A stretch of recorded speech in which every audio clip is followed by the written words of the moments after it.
बिस्मिल्लाहिर्रहमानिर्रहीम। अस्सलाम वालेकुम वरहमतुल्लाहि वबरकातुहू। मोअज़्ज़िज़ हाज़रीन इकराम, बुज़ुर्गान क़ौम और मिल्लत, मेरी इज़्ज़तदार माँ और बहनों, ग़यूर नौजवान साथियों, आपका मैं शुक्रिया अदा करता हूँ कि आपने अपना कीमती वक्त निकाल कर आज मजलिस इत्तेहादुल मुस्लिमीन के इस बल्दिया के इंतखाबात में, इस इंतखाबी जलसे में आपने शिरकत की। शहनशीन पर तशरीफ़ फरमा मजलिस इत्तेहादुल मुस्लिमीन के रुकन असम्बली तेलंगाना व इंचार्ज नांदेड़ जनाब मोहतरम कौसर मोहिउद्दीन साहब, मजलिस इत्तेहादुल मुस्लिमीन नांदेड़ के तमाम मोअज़्ज़िज़ क़ायदीन, मेरे मजलिसी रुफ़क़ा, प्रभाग 2 के उम्मीदवार मखतूम बिन शेख महबूब साहब, फुरक़ान खान रहीम खान साहब, प्रभाग 5 के उम्मीदवार बाबा साहब सूर्यवंशी, शिफा मुस्कान शेख, हाजरा बेगम अब्दुल बासित, मुफ्ती अशर अली ख़ान अज़हर अली ख़ान, प्रभाग 11 के उम्मीदवार मोहम्मद मसूद अहमद ख़ान, आसिया बेगम, अब्दुल हबीब बागवान, सैयद फसीउद्दीन, सैयद वलीउद्दीन, साइमा ख़ान, मोहम्मद इमरान ख़ान। प्रभाग 12 के उम्मीदवार अब्दुल रशीद, अब्दुल गनी, बेबी शाइस्ता, मोहम्मद सलमान ख़ान, ख़मर सुल्ताना और मोहम्मद अल्ताफ़ हुसैन, मोहम्मद यूसुफ। प्रभाग 14 के रेहाना बेगम, चांद पाशा कुरैशी, शमीम बेगम, अब्दुल हफीज़ बागवान, शमीम अब्दुल्ला, हासेकर, स्वाति नरसिंह राव। मेरे अज़ीज़ दोस्तों और बुज़ुर्गों, आप तमाम से गुजारिश है कि 15 जनवरी के दिन आप अपने एक एक वोट का इस्तेमाल मजलिस इत्तेहादुल मुस्लिमीन के उम्मीदवारों के हक़ में करिए, जिनका इंतखाबी निशान पतंग है। प्रभाग 2 में 2 मजलिस के उम्मीदवार हैं, प्रभाग 5 में पूरा पैनल है, प्रभाग नंबर 11 में पूरा पैनल है, प्रभाग नंबर 12 में पूरा पैनल है और प्रभाग नंबर 14 में पूरा पैनल है।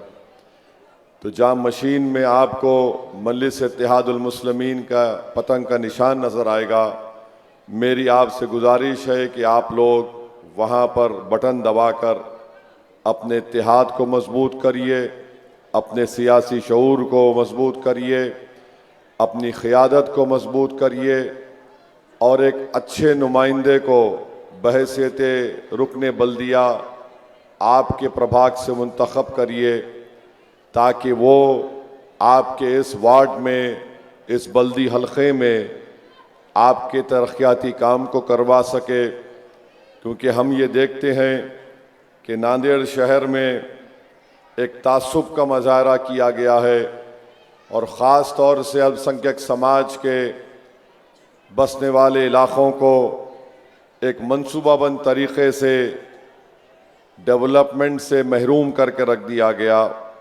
मेरे अज़ीज़ दोस्तों और बुज़ुर्गों, मैं आपको ये बात बताना ज़रूरी समझता हूँ कि नांदेड़ के मजलिस इत्तेहादुल मुस्लिमीन के ज़िम्मेदारान ने ये फ़ैसला लिया कि मजलिस के उम्मीदवारों की कामयाबी के बाद नावघाट करबला इलाक़े में नौजवानों के लिए स्विमिंग पूल और जिम खाना की तामीर होगी। क़दीम शहर में खूबसूरत गार्डन की तामीर, पुराने शहर में नागहानी सूरत हाल से निमटने के लिए एक फायर स्टेशन और ट्रॉमा सेंटर का क़याम में लाया जाएगा। मदीना नगर से ख़य्यूम प्लाट के रास्ते को तोसी करके 50 फीट करने का वादा, पुराने शहर के अक़लियती तलबा के लिए ITI टेक्निकल कॉलेज और लड़कियों के लिए दस्तकारी यानी सेंटर का क़याम, माल टेकरी इलाक़े में वसी अराज़ी पर पुराने शहर के नौजवानों के लिए खेल का मैदान के तामीर का मंसूबा, हैदरबाग म्युनिसिपल दवाखाने को तोसी करके मिनी सिविल हस्पताल में तब्दील किया जाएगा। पुराने शहर के इलाक़े में फ्रूट मार्केट, भाजी, फूल मार्केट और हॉकर जोन के क़याम का आज़म, पुराने शहर में जदीद तर्ज की टेक्नोलॉजी से आरास्ता स्लॉटर हाउस का क़याम और उसकी गंदगी निपटने के लिए मुनासिब हिकमत अमली तैयार होगी और जो होनहार और माशी पसमानदा तलबा के लिए खिदवाई नगर इलाके में स्टडी सेंटर का क़याम, पुराने शहर के इलाके में मुस्लिम तालिबात के लिए गर्ल्स हॉस्टल का क़याम, म्यूनसिपल कॉरपोरेशन की जानिब से वाजबी कीमत पर दस्तियाब होने वाली शादी खाने की तामीर का मनसूबा, नांदेड़ शहर में ख़बरस्तानों की सारबंदी, नमाज जनाजा के चबूतरे की तामीर और वहाँ पर वज़ू के लिए पानी के इंतज़ाम का मंसूबा है। ये मजलिस इत्तेहादुल मुस्लिमीन के नांदेड़ के ज़िम्मेदारों ने यह अज़म लिया है कि इंशाअल्लाह ताला कामयाबी के बाद ये सब काम तमाम करवाए जाएंगे। वहीं पर आप देखते हैं कि कांग्रेस पार्टी है, इनके वादे ऐसे हैं कि वादा करते और उसके बाद भूल जाते।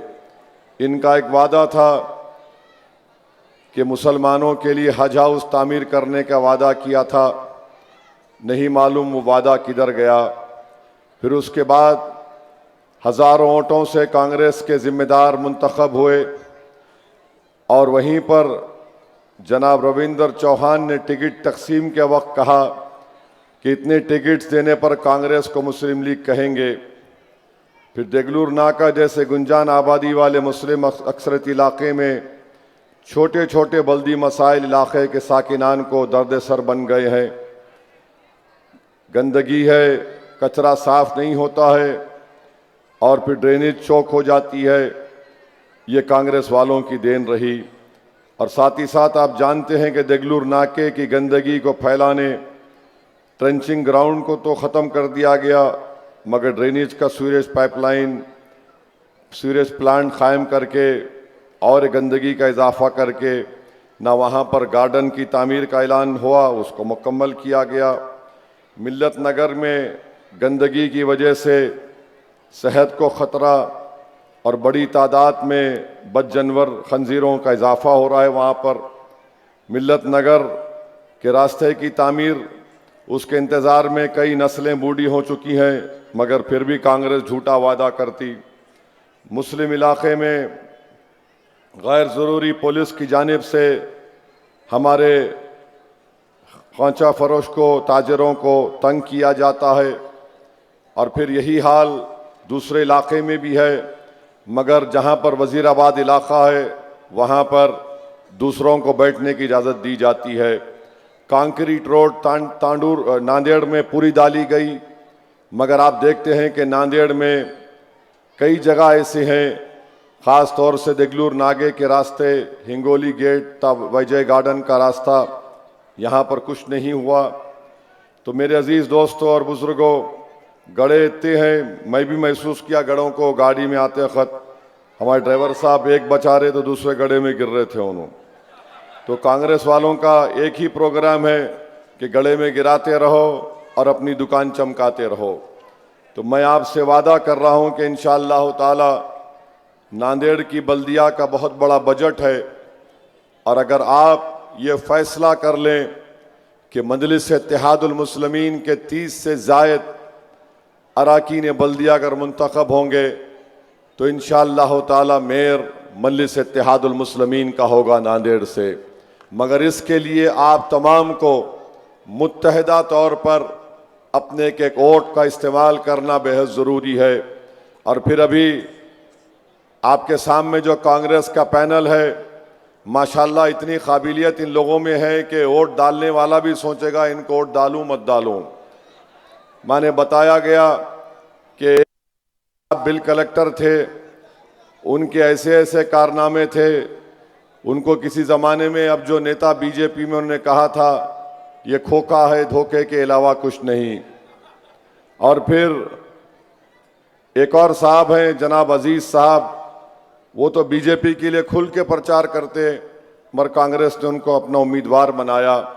मेरे अजीज दोस्तों और बुजुर्गों, मजलिस इत्तेहादुल मुस्लिमीन ने यहाँ के प्रभाग से बेहतरीन उम्मीदवारों को यहाँ से आपके सामने पेश किया है। मेरी आपसे दरबंदाना अपील है कि आप मजलिस इत्तेहादुल मुस्लिमीन के हक़ में अपने वोट का इस्तेमाल करिए। मैंने कल धुलिया में ये बताया कि हालिया दिनों में सुप्रीम कोर्ट ने दिल्ली के फसादात के बाद बाज़ लोगों को 5.5 साल के बाद ज़मानत पर रिहा किया और 2 नौजवानों को सुप्रीम कोर्ट ने बेल देने से इनकार कर दिया। मेरे अजीज दोस्तों और बुजुर्गों, यही कांग्रेस पार्टी थी, डॉक्टर मनमोहन सिंह की हुकूमत थी, चिदम्बरम उस वक्त वजीर दाखिला गृह मंत्री थे और चिदम्बरम ने यूएपीए के कानून का एक बिल लाया था और जब वो उस बिल को लोकसभा में पेश किया गया था, उस पूरी लोकसभा में मैं वाहिद रुकने पार्लियामान था जिसने उस कानून की मुखालिफत की थी।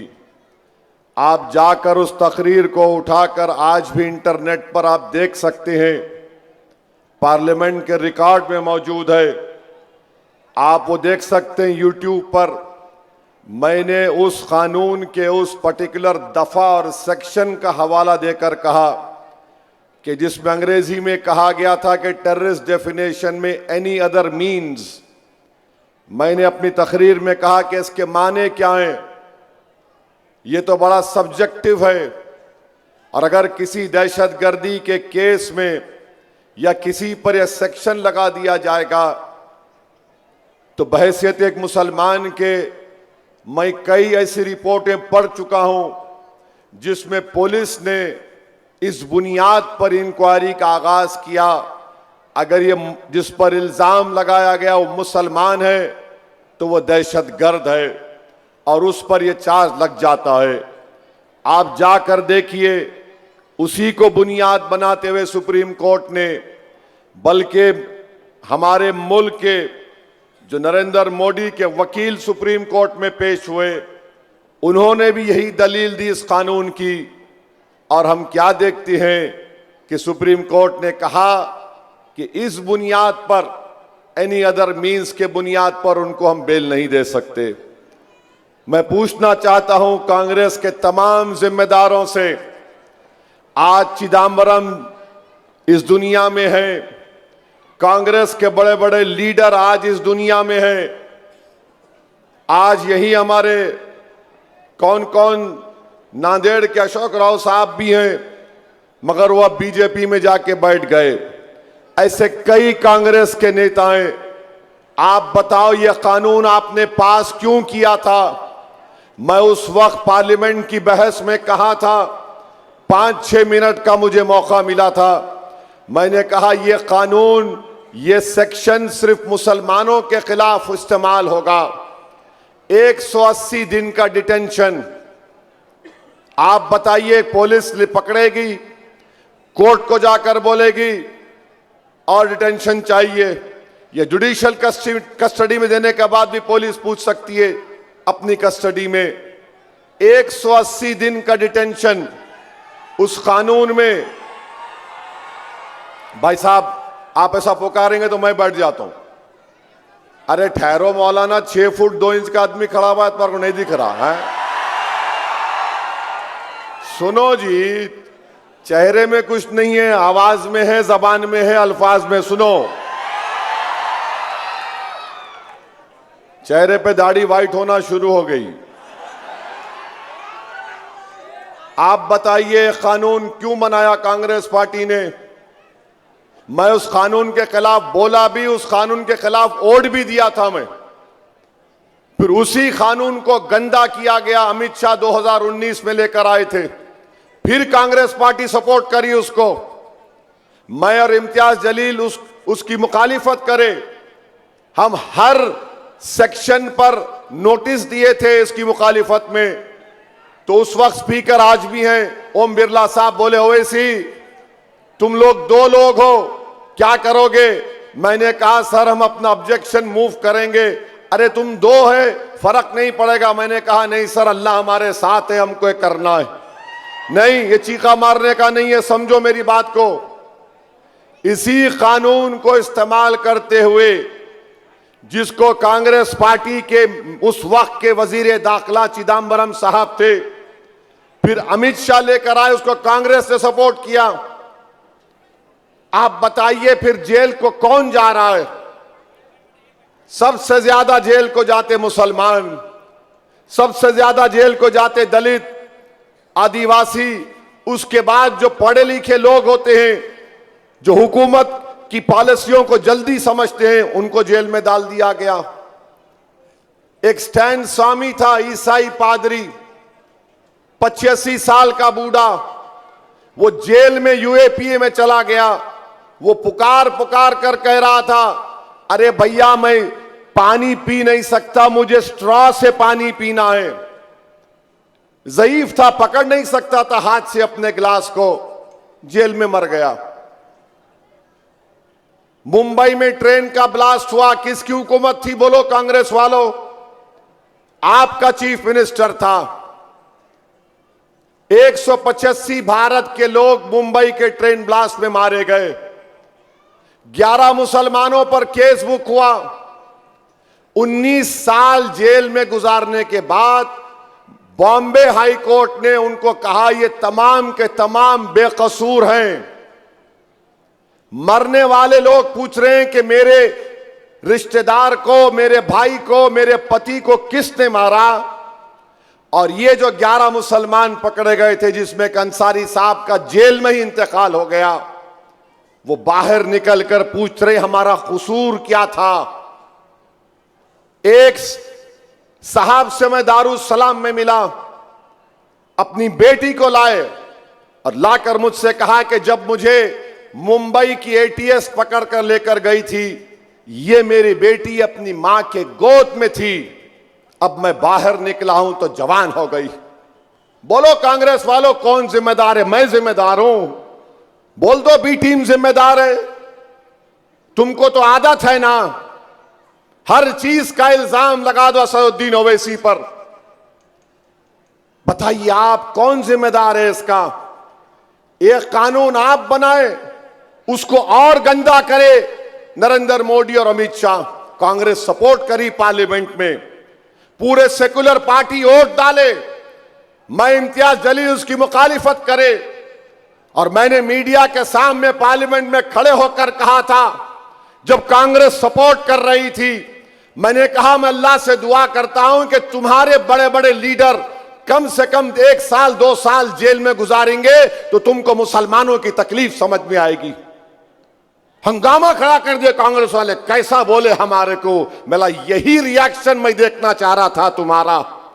हम जब जेल में सड़ रहे, जवानियां बर्बाद हो रही हैं, बच्चे यतीमों की तरह जिंदगी गुजार रहे थे, मैं सिर्फ अल्फाज से तुमको बोला तो तुम गुस्से में आ गए। बताओ, भारत की आजादी के बाद कितने कांग्रेस के लीडर 1 साल या 8 महीने जेल में गुजारे? बताओ।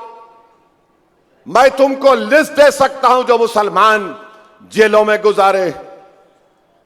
नेशनल सिक्योरिटी एक्ट में, टाडा में, पोटा में, यूएपीए में, यह सब हमारा मुकद्दर बन गया। और जिम्मेदारी पूरी ही पर आती है। और आके बोलते नहीं सेकुलरिज्म को बचाना है, फिर ये बच्चों को कौन बचाएगा? 5.5 साल से बच्चा जेल में है। बताइए आप क्या हो रहा है? इसीलिए कह रहा हूं, अगर मेरे साथ इम्तियाज जलील दोबारा कामयाब हो जाते, अख्तरुल ईमान किशनगंज से एमपी मुंतखब होते, तो क्या नरेंद्र मोदी वक्फ का कानून लाने के बारे में 100 मरतबा सोचते थे? मगर लाए वक्फ का कानून। उसके बाद क्या हुआ? मस्जिदों को छीनने का प्रोग्राम, दरगाहों को, खानकाहों को, कब्रस्तानों को छीनने का कानून बना दिया गया। पूरा पावर कलेक्टर या उसके ऊपर के ओहदेदार को दिया गया। अब मस्जिद कमेटी का मेंबर कोई गैर मुस्लिम भी हो सकता है, कब्रस्तान और दरगाह कमेटी का मेंबर कोई गैर मुस्लिम भी हो सकता है। बताओ फिर आप कब अपने शऊर का इजहार करेंगे? याद रखो मेरी इस बात को, जब तक आप अपनी लीडरशिप को नहीं बनाएंगे, चाहे वो रुकने बल्दिया हो, सरपंच हो, जिला परिषद का मामला हो, आमदार हो, खासदार हो, अगर आप डर डर कर जिंदगी गुजारेंगे तो याद रखो ये आफतें हमको घेरती जाएंगी, घेरती जाएंगी। तो मेरे अजीज दोस्तों और बुजुर्गों, अपने इत्तेहाद को मजबूत करिए। वोट डालने की एक और वजह भी है, महाराष्ट्र में इस साल कभी ना कभी SIR होगा। आपका नाम वोटर लिस्ट में, कितने लोगों का नाम वोटर लिस्ट में? हाथ उठाओ। तुम्हारा नहीं है, तुम 18 के नहीं हुए अभी। अब क्या हो रहा मालूम? गोवा में इंटरनेट पर सर्च करो, गोवा में एक मेंबर ऑफ पार्लियामेंट थे साबिका, उनको इलेक्शन कमीशन नोटिस दे दिया कि तुम्हारा नाम वोटर लिस्ट में नहीं है, तुम आके अपनी सिटीजनशिप, शहरियत साबित करो। इसीलिए वोट डालो, इस वोटर लिस्ट को उठा के रखो।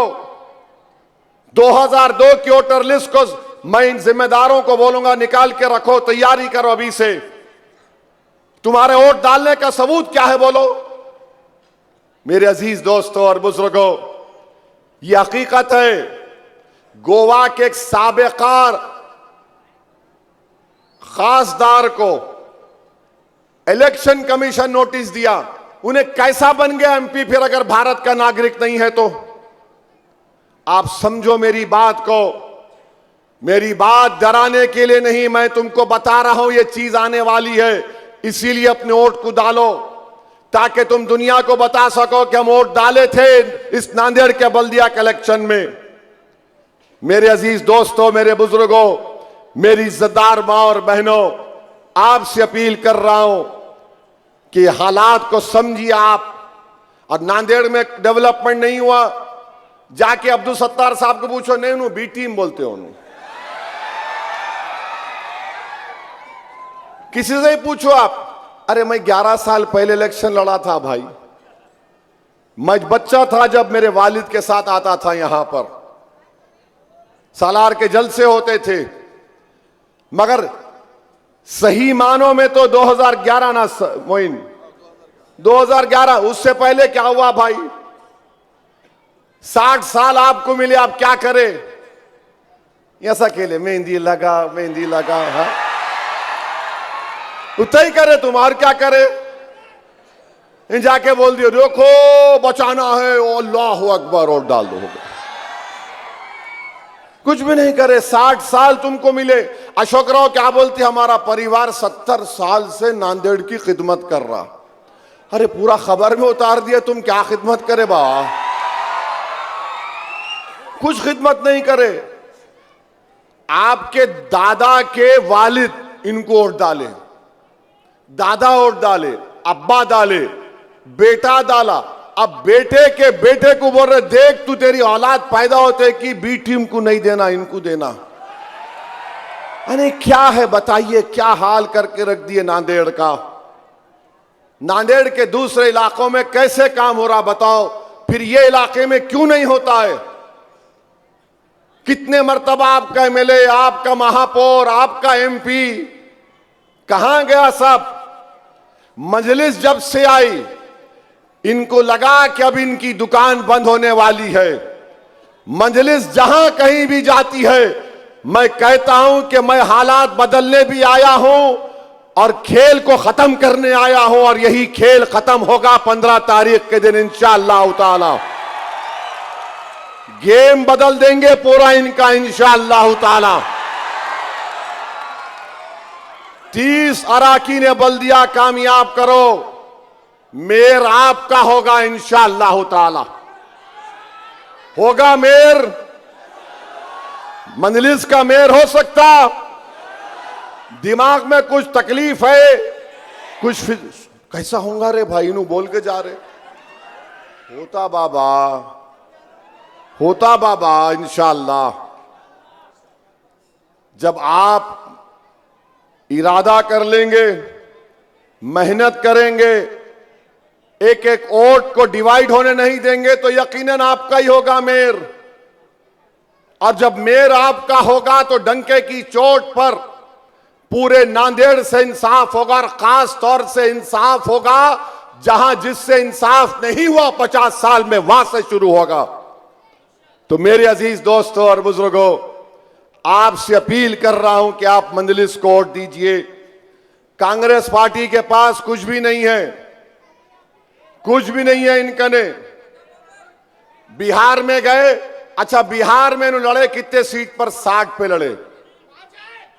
कितने आए? 6 आए। मंजलिस को कितने आए?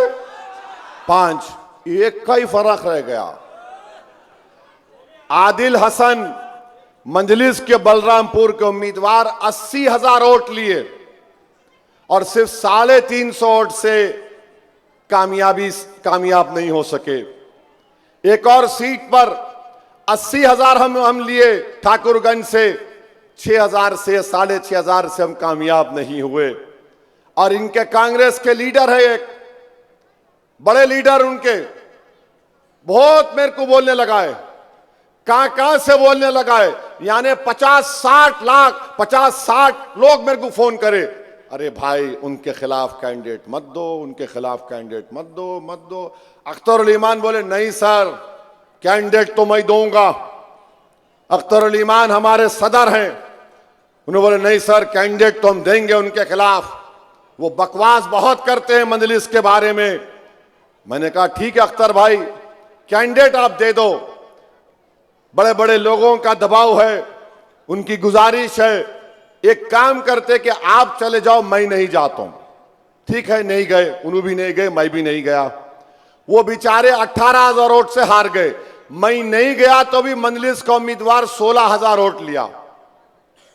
और हारने के बाद वो जनाब क्या बोलते, असदुद्दीन ओवैसी के भाषण से मैं हार गया। मैं गया ही नहीं तुम्हारे पास, मैदान में आया ही नहीं, मेरे पास क्या कोई मौकीला है? ऐसा उड़ के बोला जाओ बेटा जाके पढ़ के फूक के आ जाओ।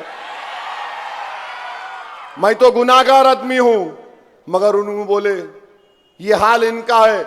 यहां पे टिकट नहीं दिए, लाला नाराज हो गए थे। लाला आप नाराज हुए थे? नहीं हुए थे। लाला ऐसा सूरत बना लिया, क्या सर, क्या साहब, क्या साहब। अब लाला को और क्या दिखा? सियासतदान है, मोइन लड़ रहा ना साहब। वाजिबी बात है भाई, फितरी इंसान फितरत है थी, उनकी भी ख्वाहिश है थी। ये तो क्या करेंगे साहब, लाला ऐसा आके ये ऐसा क्या करेंगे? लाला सबर करो, लाला जीत जान दो उसको।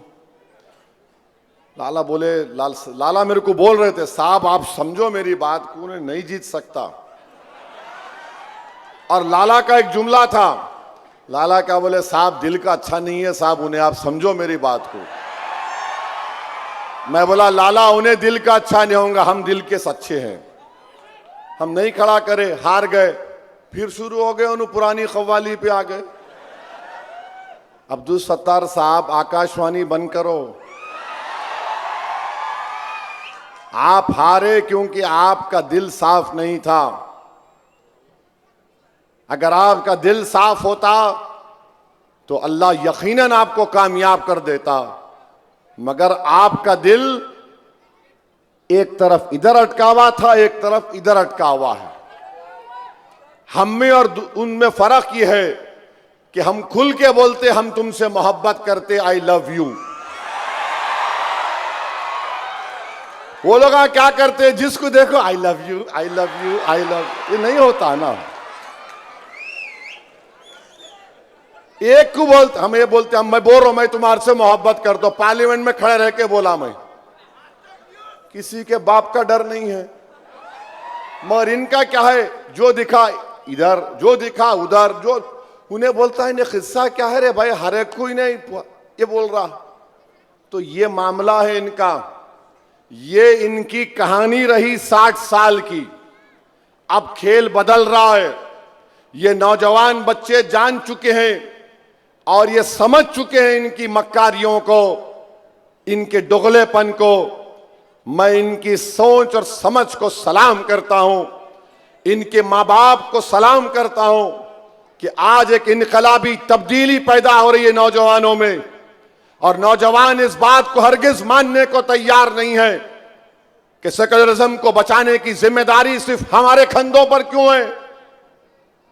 कि हम ही के सेकुलरिज्म के कूली हैं, गुलाम हैं। हर एक इलेक्शन आया, नहीं सेकुलरिज्म को बचा लो। अबे 3 मरतबा मोदी प्राइम मिनिस्टर बन गया, हमारी वजह से बना। आप कभी बीजेपी को वोट दिए? कोई बोला तो भी देते? सुन लिए ना। अब कैसा बना उन्हें? वही तो समझा रहे हम आपको बात को, वही तो समझा रहे। तो आपसे अपील है कि आप इस इलेक्शन में, अब बल्दिया का इलेक्शन है बोल के एक होना नहीं है, 2029 में असेंबली का इलेक्शन आएगा तो मंजलिस के एमएलए मुंतखब होंगे नांदेड़ से इंशाअल्लाह ताला। और सुन लो कांग्रेस वालों, अब की बार कुछ भी नहीं, कोई बोल लो, सुनने वाला नहीं हूं मैं। कैंडिडेट खड़ा होगा असेंबली में भी इंशाअल्लाह ताला, और हम हमारे एमएलए को मुंतखब कराएंगे। और इंशाअल्लाह ताला वो एक वक्त आएगा कि आपका खासदार भी मुंतखब होगा इंशाअल्लाह ताला। इसीलिए कह रहा हूं कि ख्वाब देखना शुरू करो। याद रखो, ख्वाब देखने पर कोई जुर्म नहीं है, ख्वाब देखकर उसको पूरा करने में मेहनत आप और हम मिलकर करेंगे इंशाअल्लाह ताला। याद रखो, मेरी जिंदगी का मकसद सिर्फ यही है कि भारत का संविधान जिसको बाबा साहेब अंबेडकर ने बनाया था, भारत में अगर 18 करोड़ मुसलमान हैं, वो गरीब नहीं रह सकते, वो मजलूम नहीं रह सकते, वो कमजोर नहीं रह सकते, उनके बच्चे स्कूल से बाहर नहीं रह सकते, उनके बच्चे कॉलेजों में रहना चाहिए, उनके बच्चे तालीम याफ्ता होना चाहिए, उनके बच्चे दौलतमंद होना चाहिए, उनके बच्चे ताकतवर होना चाहिए, उनकी सियासी क़ियादत होनी चाहिए। यह मंजलिस का पैगाम है। तो मेरे अजीज दोस्तों और बुजुर्गों, मैं आपसे अपील कर रहा हूं कि 15 तारीख के दिन आप अपना एक वोट पतंग के निशान पर लगाएंगे या नहीं लगाएंगे? क्योंकि मैं देखा, मैं जलसे में इतने लोग आते, पोलिंग के दिन क्या होता नहीं मालूम। बाज वक्त क्या होता, मैं जाने के बाद ये शैतान के एजेंट आ जाते, आके खुस करना शुरू करते, कोनों में, घर में, उधर। उनका क्या है भाई, उन्होंने जज्बाती तकरीर करके चले जाते। एक साहब को मैं पकड़ लिया, मेला आप जाके बोले थे नहीं बोले थे? अरे मैं नहीं गया बाबा, मैं मिलने गया। मेला आप बोले नहीं बोले? मुझे साहब को बोले, मेला मिलाओ फोन, उन्होंने बोल दिया हो, उन्होंने मेरे घर को आए थे, आके ये बात बोले। मेला याद रखो, ये तुम जो बोल रहे हो ना, तुम थक जाओगे, तुम्हारा असर नहीं होने वाला है। अब बात करे कि नहीं ऐसा हो रहा, अरे क्या क्या नहीं हो गया भाई। वक्फ का कानून बन गया, एसआईआर हमारे सर पर है, CAA के कानून के रूल्स बनाए जा रहे हैं, और ये एसआईआर एक मानो में सिटीजनशिप का एक इम्तिहान है, ये जो सरासर गलत है। सिटीजनशिप को चेक करने का इख्तियार विजारत दाखिला का, होम मिनिस्ट्री का, उसके NRC रूल्स हैं, उस रूल्स का सेक्शन 3 है, सब सेक्शंस हैं। मगर ECI के जरिए अब सिटीजनशिप, आप सोचो, गोवा का एक साबिका खासदार को नोटिस आ गई कि तुम्हारे पास डॉक्यूमेंट क्या है, लाके दिखाओ। तो मेरे अजीज दोस्तों और बुजुर्गों, आपसे अपील है कि 15 तारीख के दिन जहां पर 4 उम्मीदवार है, वहां पर पतंग के निशान पर बटन लगाइए। प्रभाग नंबर 2 में मखतूम शेख महबूब हैं, फुरकान रहीम खान 2 ही है, बाकी 5, 11, 12, 14 में यहां पर 4 वोट डालना है। पतंग का निशान दिखते ही बटन दबाइए और अपनी पार्टी को कामयाब करिए। ये डायलॉगा नहीं मारना, जाके बटन दबाना, समझे ना। पोलिंग परसेंटेज 90% होगा नहीं होगा, बोलो मेरे को आप। 90% पोलिंग होना चाहिए इंशाअल्लाह ताला। और नौजवानों को अपील कर रहा हूं, खाली मोटरसाइकिल डाल के क्या चल रहा, क्या चल रहा, अरे आपका वोट पड़ता ही नहीं, मैं कई नौजवानों को देखा अपने इलेक्शन एरिया में, मियां तुम सुबह से मेरे साथ ही अपना वोट डाले, अरे भूल गया, फिर गए। और जो शादीशुदा है, आपसे अपील है, प्लीज प्लीज अपनी बेगम को बोलो, माय डियर आज चलिए मेरे साथ, लिख जाओ। यहां पे खाने की जगह अच्छी कौन सी है, वहां मशहूर कौन सी है? हाँ हाँ, आप लिख जाते अपनी बीवी को। लाला कहते अब भाभी को मंडी हाउस लिख जाते, कहते लाला आप भी लिख जाना भाभी को वोट डला के शाम में, लिख जाएंगे लाला आप, या फिर ऐसे ही करेंगे आप? नहीं करेंगे तो जरा अपनी बेगम को पहले लिख जाओ, अपने अम्मा बाबा को, भाई बुजुर्गों को सुबह सुबह लिख जाओ, वरना क्या है, अरे बाबा ठंडी है, सर्दी है, उस दिन पूरे गर्म रहना, बहुत गर्म रहना, लड़ना नहीं, लड़े तो दुश्मन कामयाब हो जाता। 5 बजे के बाद देखेंगे क्या होता, कहां जाता जी उन्हें। 5 बजे तक सबर से, नो नो नो, 5 बजे के बाद पुलिस में कंप्लेंट करो, मगर पोलिंग करना, पूरे जाके वोट डालना। अब किसी का नाम नहीं आया, जिसका नाम है पहले नाम डला, उनका नाम जाके वोट डला देना। चिट्ठियां नहीं आए, फोला नहीं आए, अब आप ये समझो कि मजलिस के उम्मीदवार आप है, ये जमात आपकी है, ये लड़ाई मुस्तकबिल की मजलिस लड़ रही है आपके लिए। और इंशाअल्लाह ताला मुझे यकीन है कि जो मैं महसूस कर रहा हूं, अल्लाह उसको पूरा कराएगा इंशाअल्लाह, कि नांदेड़ की तारीख में एक बहुत बड़ा रिजल्ट आने वाला है आप लोगों की तरफ से इंशाअल्लाह ताला। तो मेरे अजीज दोस्तों और बुजुर्गों, आपका बहुत वक्त ले लिया मैं, हाँ अब देखेंगे, मगर 15 तारीख के दिन, अच्छा वो देखो आप मेरे को बदनाम करते थे 15 मिनट बोल के, तो ऊपर से कुदरत का निजाम यह है कि इन्हों मेरे को बदनाम कर रहे थे। मैं, अब मेरे को क्या मालूम, उन्होंने भी तारीख दिए 15 तारीख को। अब बोलो 15 मिनट तुम, अब तो ये मामला है, मगर 15 मिनट नहीं, पूरे 7 बजे से शाम में 6 बजे तक, 6 बजे तक है ना पोलिंग, 6 बजे तक पोलिंग है, रुकना नहीं, थकना नहीं, दबा के पोलिंग कराना। 6 बजे तक पोलिंग कराइए, पतंग के निशान पर बटन दबाइए, और मोटरसाइकिल पे जब एक दूसरे को मिले तो क्या नहीं पूछना, ऐसा बोलना। तो जो वोट डाला उन्हें क्या बोलना,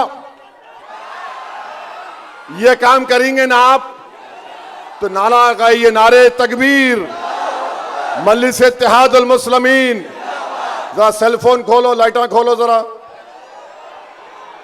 अब्दुल सत्तार साहब को लाइट होना कहते, दिखाओ पूरा, वहां भी खोलो, ऊपर खोलो, सब जगह खोलो, नारे तकबीर, नारे तकबीर। सलाम वालेकुम।